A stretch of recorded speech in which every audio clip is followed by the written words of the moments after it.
Hi, and welcome to this new podcast.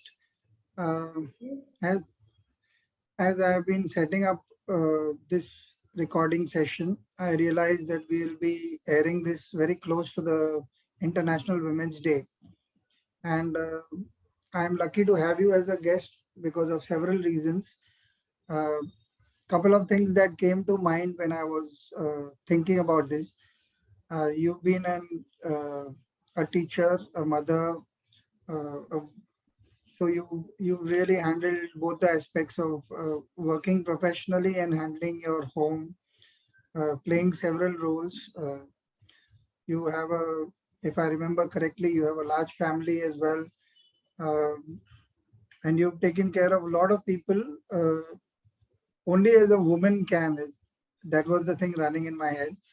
So Dimple Satra is our guest today, and this is a brief introduction that she is a person who's quite efficient at whatever she picks up. She has a lot of peculiarities in the way she wants to approach things, but once those things fall in line, I think personally, I think you do a tremendous job. So my question to you comes from the very essence that almost all women uh, are natural multitaskers, is my belief. Uh, True. the question to you is why is it so? How does it come so naturally to them?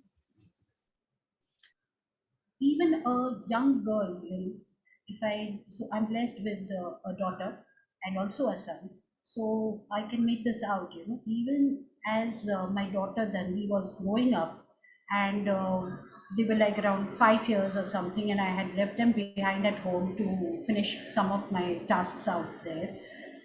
I could see that she could handle all of the things, she could take care of her brother who was all her age only. I mean, they're twins. So it is not even that that motherly thing comes out because the child is younger or something like that. But she could manage everything. I mean, she could manage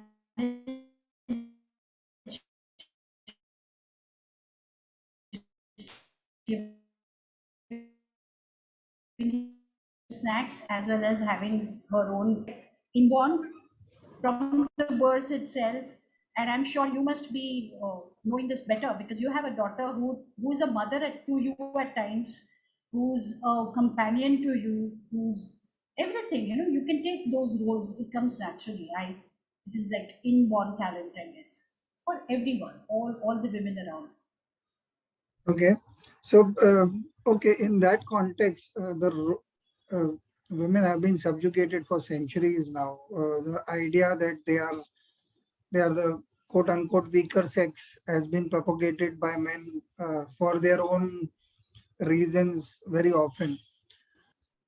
But keeping that aside, the idea that women can go out and conquer the world is being proven time and again, as we see in the current, I think, last 100 years or so. Women have been coming out and working on in fields that we were not exposed to as kids very often, and they've been displaying qualities of leadership, uh, of responsibility, of handling things better, of being managers, of being uh, strong working women in various ways. I mean, even physically, I have seen women operate as ST bus conductors. State transport buses Yeah. are pretty crowded, and it's very difficult for a strong man also. I mean, only physically. So women still go out there and whatever they pick up, they are able to do it. What is it that, as a working woman, you told yourself coming from a traditional setup that you do? Uh, or was it ever a question in your mind, should I, shouldn't I? Have there been issues like that in your head? Okay, so coming from a traditional setup was a different story. It never struck me because fortunately I have a very cooperative and an understanding partner, okay, life partner. But that again falls in place once you decide. So that I am not touching that aspect at all. because I never gave that thought. Okay, I come from a very traditional background, and how is it going to work and all that. I Okay. just knew it will work out. But yes, as a mother, there's always a guilt. Even if you take a homemaker, she will have a guilt as a mother. Even if you take a working woman, she will have a guilt as a mother. Somewhere we always feel we are not doing enough for the child. That is always there for each one of us, whether we are working outside or we aren't working outside, we are working at home or whatever it is. So that was one big challenge that I faced, where I used to restrict myself, where I felt, okay, what will my kids do if I'm out, and what will they eat when I'm not around? What will, um, how will they manage without me? But that one thing, I had to push myself, and one person helped me. All right, when he said, okay, the pediatrician, all right, my pediatrician told me, how do you think orphans do? They Yeah. don't have a parent looking out for them, right? So it is a natural instinct, and you have to trust your kids. So yeah, I took that step, and I started leaving them for longer hours. And I saw that they were fine enough, and they were handling things better on their own. So, yes, that is one thing. But again, the guilt is always still there. I could have done this for them, I could have done that for them, I am not enough. That is always there, and it is still there somewhere or the other. I feel, okay, if they have this potential, and I could have tapped it in a better way. um,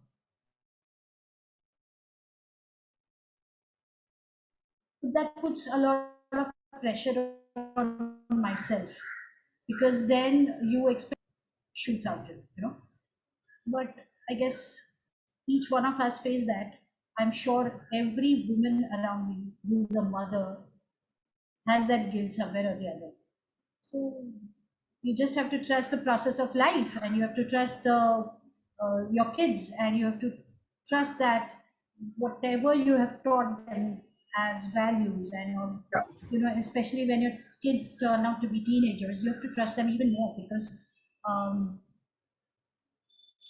all these years,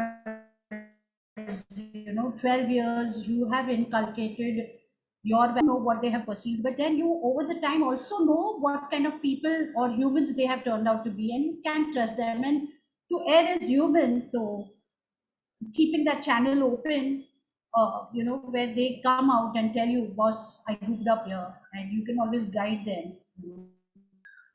Uh, so I like the answer that you gave, but I want to stay with that discomfort of not being comfortable with your kids being taken care of, or handling situations on their own for a little bit more. Uh, my question is comparative in nature. So, for example, if you've been a working person and when you are going out in the world, uh, I'm generalizing the question, but I want to you to be specific in your mind when you're giving the answer. So, you've been working, you deal with different kinds of situation, you deal with different kinds of, in your case, kids and parents. Uh, or places which you have to take to conduct your kind of classes.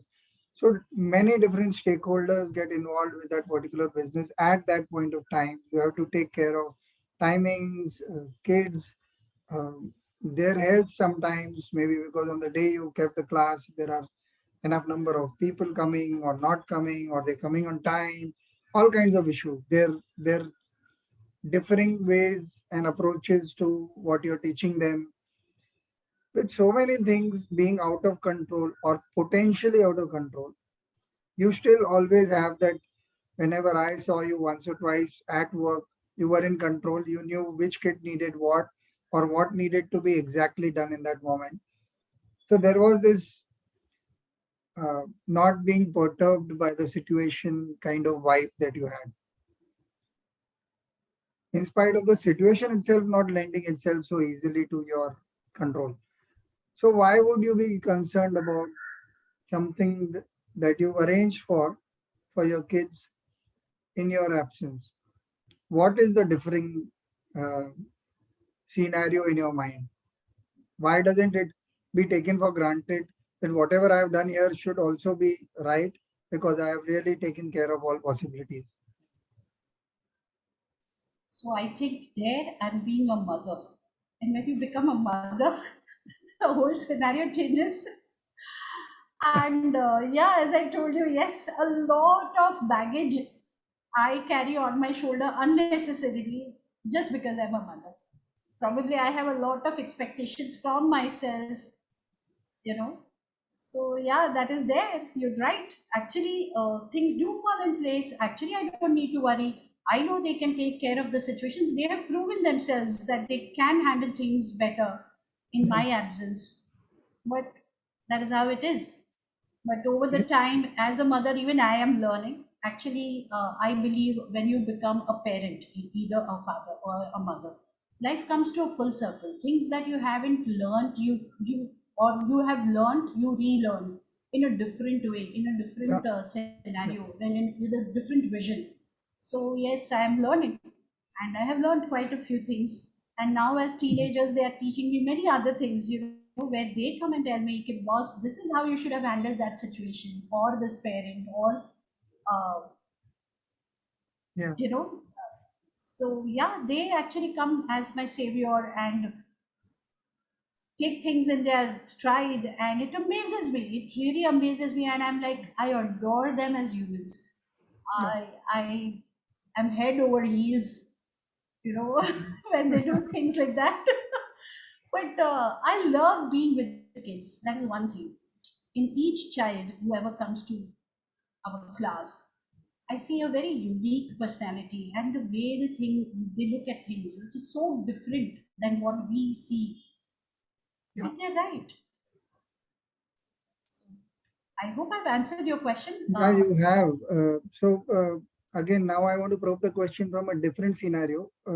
You have spoken enough number of times in your last answer saying that because I am a mother, these are things that happen. So as an individual, now when you when you're constantly and pleasantly surprised with, oh, these guys know this, or these guys can handle this, or even like you said, I completely relate to that, oh, they know it better than me. Like I am such a kid, or I am such a dumbo, I didn't know this. This is fairly simple. So it's a revelation, it's a joy, but that space of vulnerability, I want to now bring it out.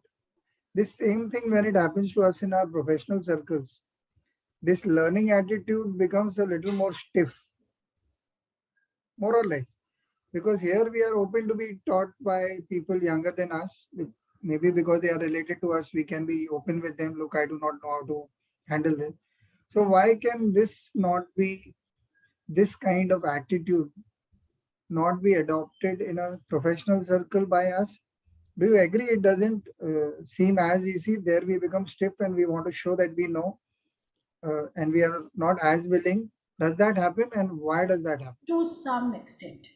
In my case, I feel it is to some extent. To some extent, I'm really open.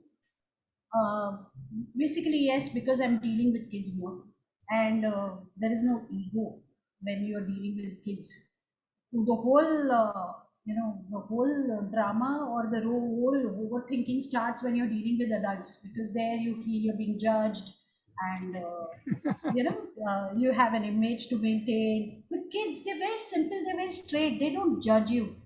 At least I think they don't judge you, even if they make some kind of what do you call? I mean, opinion or something like that. It is okay. They don't dwell on it a lot. Yeah, yeah, They're they are okay. letting go far more easily. Yeah, it is just yet another thing in their life, and it just goes just like that, right? So there Yeah, you're not so conscious when you're dealing with kids. They are open. They don't judge you so much, so things are fine. But when, yes, you're right, when you are actually dealing with adults, you have a lot of things on your head, running behind your head. You can't be what you are. Sometimes you have to put up.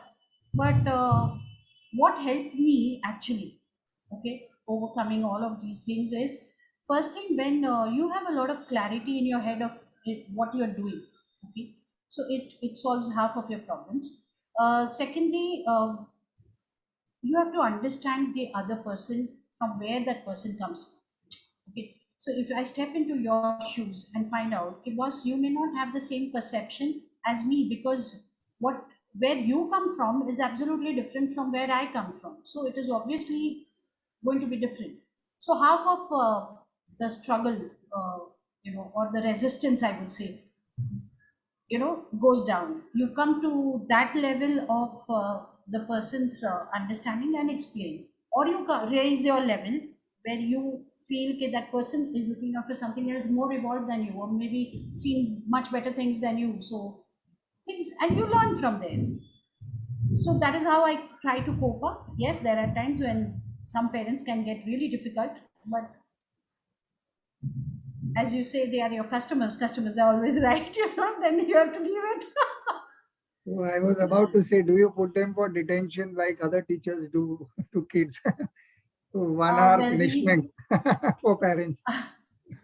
oh, I wish I could do not 1 hour detainment or something like that, but 1 hour of being a child. That helps. That really helps Oh when yes, you just let your guards down and just I be. I want to put a plug Things in for become. you here.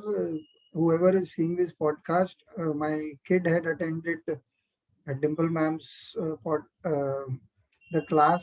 She has a very wonderful way of teaching, and one of the interesting sessions included parents, and I think I had a lot of fun being a kid trying to win, controlling myself from cheating to win, and feeling depressed when I didn't, or feeling excited when I won. So all those emotions were really, really enjoyable. So any of you planning ever to give your kids a wonderful way of learning, she is the person to go to. Oh, thank You you can so call much. me at any point of time. I can give you her number. Okay, on the plug aside, one of the wonderful things that I find in your uh, approach to your teaching, which is what I want to now get into, is the fact that you bring very beautiful and what would otherwise be seen as heavy concepts and bring them down to a relatable level, not only to kids but even the parents. When you speak to us, what are the kids going to learn, and you speak to us at our level, making us understand that this is what the life skill that is being taught to them is this, and yet it's quite adult in the way you put it across to us. But when you actually bring it down to teaching them, or making them go through the lessons or the practical games or whatever aspects that you touch during your class, I find it's fairly simple. How do you crack this? Let's make the complex a little simple. I'm sure that you have other partners that you worked with, and some part of it is already tailored. But it's easier said than done because it's not a textbook training that is exactly easy to adapt. So when you have a kid who's not learning, or when a kid is ahead of the group, very, very sharp, and either very cocky or very. I have done a bit of work many years earlier. So I find that the different personalities sometimes affect the group learning. What is it that you do? I want to know the mindset. How do you approach it? What is it that allows you to leave these things flexible rather than uh, make them complex? Okay, so when I deal with adults, obviously I am dealing with parents. Again, I'm repeating myself. It helps me uh, to connect to the parents because I'm a parent myself. So I know exactly what the parents want for the child, for the children, right? So Okay. when you communicate to them, you communicate from their perspective. But when I'm dealing with a child, I really feel what as a child would, when I was a child, if something was taught to me in this particular way, I would have related to it better and understood it so easily. So that kind of a thinking I always apply when I'm actually dealing with kids. Okay, now coming to having different kinds of personalities. Yes, some children are very mischievous, some are over smart, according to us, of course. They feel they're fine. And some Yeah. are very reluctant, they are shy, or some are not interested, they give a shit. So when you want to deal with all these things, you have to just, that is what I do. I just look at the child and try to think in the way that child thinks. What as a, and of course you have to always ensure that the others are also simultaneously getting affected by what that child is thinking. So then you kind of deal with that person in that particular way, whereas wherein you are not actually being strict, not actually showing him that it is a punishment or something, and so that he's not put off, the interest of the child is not put off. At the same time, you kind of deal with that person's mindset, kind of try to manipulate what will work with that child. Somewhere, yeah, you manipulate it, but But it is beautiful. I like that aspect that you because brought. sometimes the most difficult is when the child is not interested. To get that interest, to provoke that interest, that curiosity, is the most challenging, I feel. Or, when you want that child to speak out. At times I have failed, and it bugs me so much. Okay, when I come back home, I try to think, what can I do to stimulate that person's Yeah. desire to speak, or what is it that is keeping that child away. But at times, you fall short of the time that the child is with you, because the child is only with you for a couple of hours, where you have to do a lot of other things with the other children simultaneously. So that again used to bug me. It used to bug me to the core that I'm not doing justice to that particular child. But I try maximum that I can, but sometimes you have to let it go. You can't do much about it, except that you can just try and guide that parent. You try to do various other things with the child. You have to let I it go. am You can't do remind, everything together. reminded of two examples from personal life. Just this morning, I was going somewhere to buy some stuff, and there's this housekeeping guy who's a very sweet-looking guy, very demure kind of in his own world, very sweet.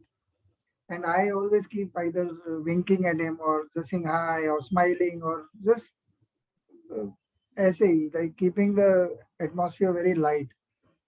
So today I was in my own time thing that I had to reach here, I have to buy this, and he just saw me and he kind of waved a hi like we are like childhood buddies or something. And suddenly I smiled. I said, ah. So this is one thing I try and do very often with lot of people.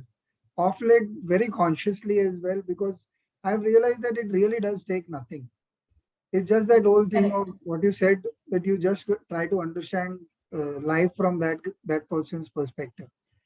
What is his job is like this, or if his pressures are like this, or it really doesn't cost me anything just to say a nice hi or joke about. Like one security guy was actually combing his hair in the rear view mirror of some bike, and I said, "You're already looking smart, man. I am looking like this."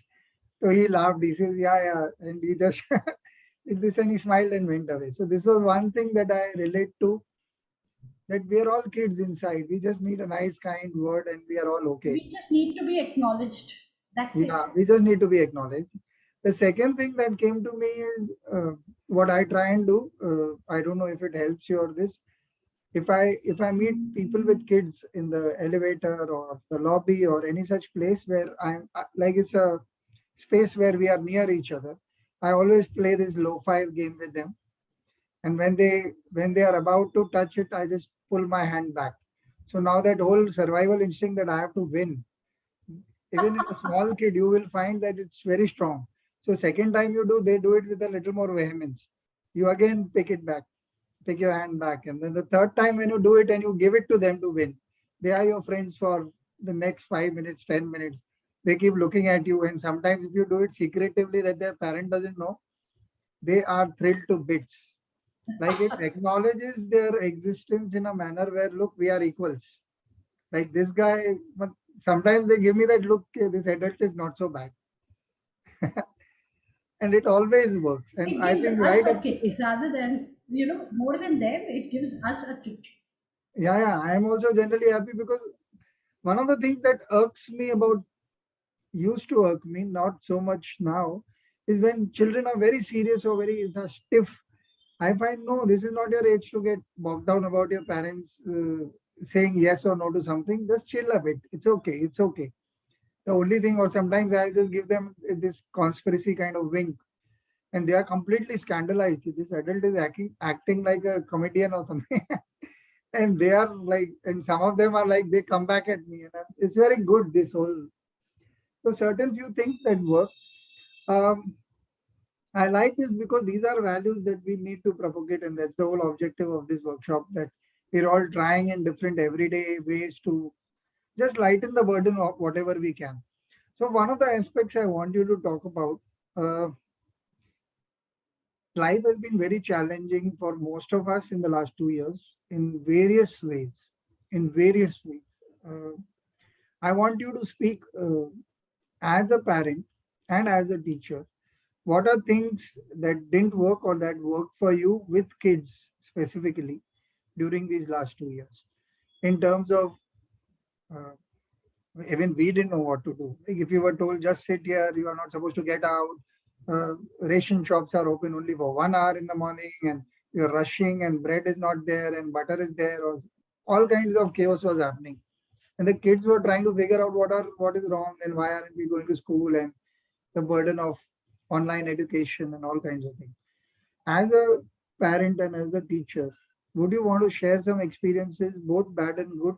What worked for you? What didn't work for you? Okay, so honestly speaking, here I would say each one of us, irrespective of our age, tried to cope up with a situation given for which we none of us were ever prepared or ever thought of. We all try to cope up with our own coping mechanisms. It is irrespective of the age, all right? So Yeah. when I myself am trying to fathom, how do you think I'm going to be able to help somebody else? Yeah. Honestly speaking, if we think we helped our children, no. Yeah. Or the children helped us, no. We were Mhm. all fighting our own fights individually in spite of living as a family. Ah, interesting. Honestly speaking, I mean, it would Yeah, be yeah, yeah. really wrong if somebody says I helped so and so or I helped. No, Nobody we were could. just trying to find out for ourselves. We were just trying to find out how we are able to, and sometimes we ourselves amazed our own ability. I mean, we were amazed by what was amazed.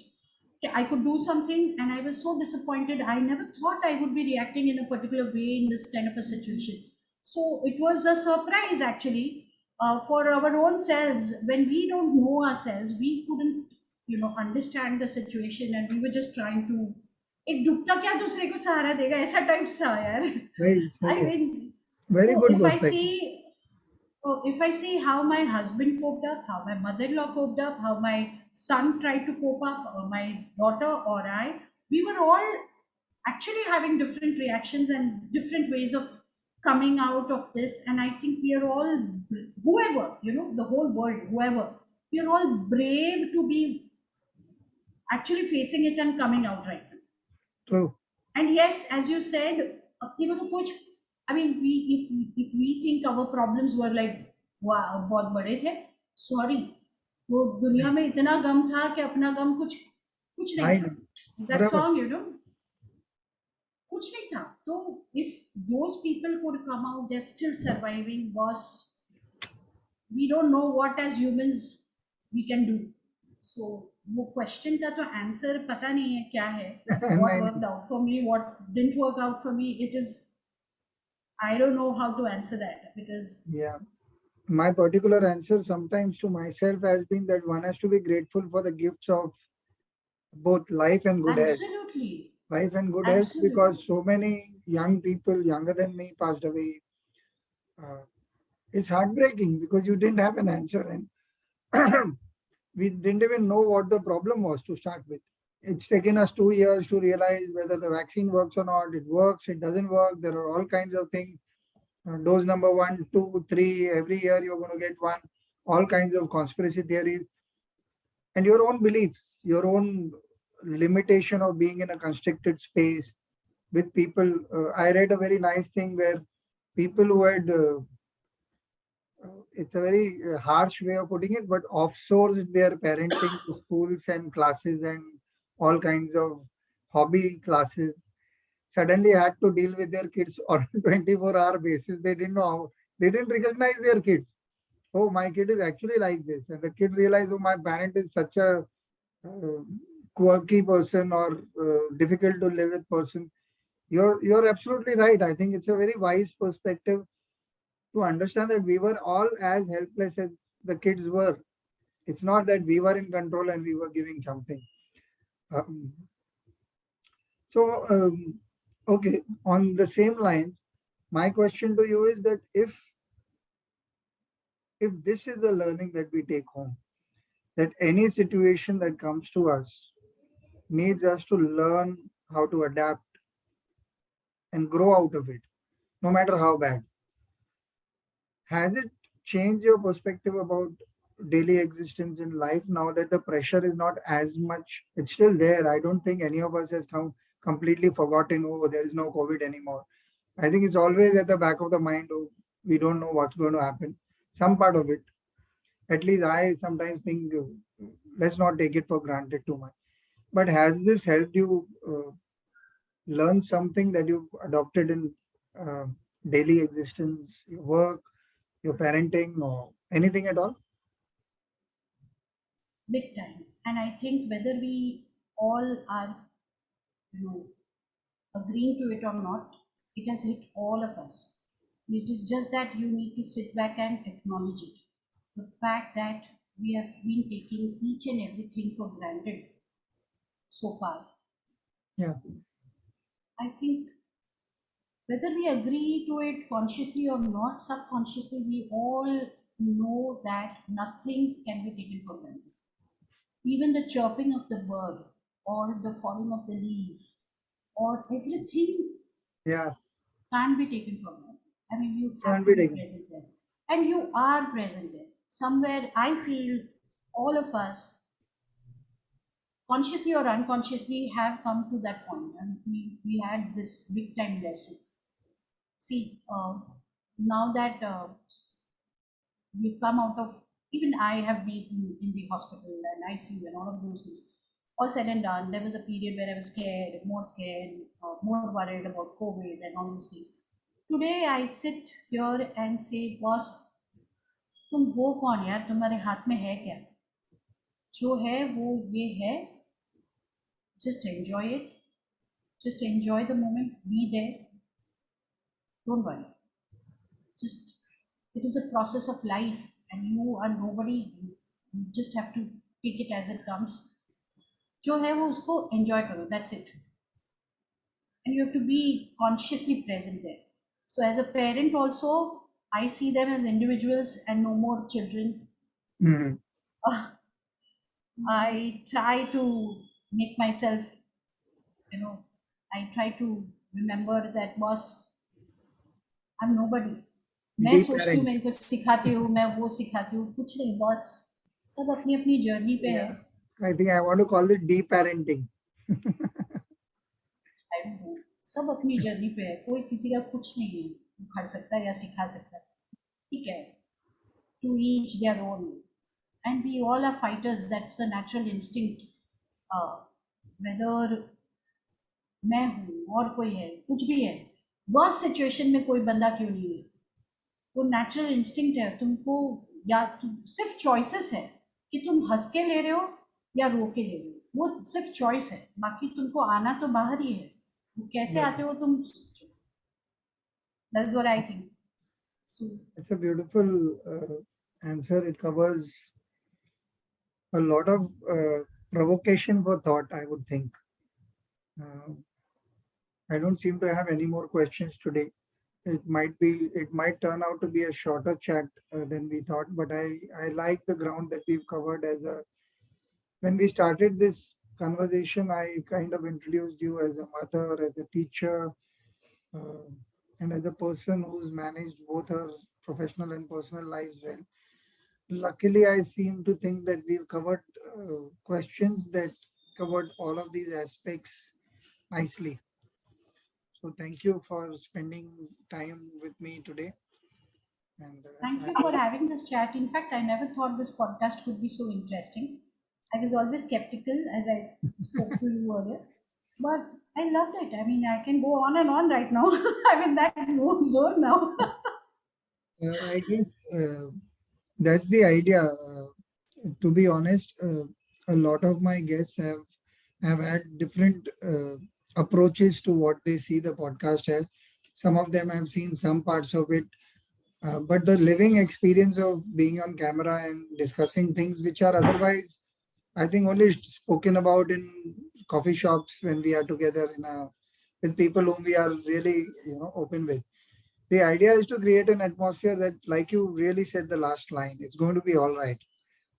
And the whole Yeah, objective of definitely. the values workshop is it's going to be all right. Don't get too greedy, too anxious, too all these vices come up because we are somewhere we think we are lacking something. We need to fight for it or snatch it, or it's quite all right to feel vulnerable. And I forgot to tell you that the series is actually called The Vulnerable Me. So on that wonderful note, this is one more Can I episode just of the one. add one last sentence? Yeah. We just need to have faith in the process of life. That's it. Yeah. So good last words Thank to you. have. Thank you so much. Thank you. Thank Thank you you. for having me. Bye.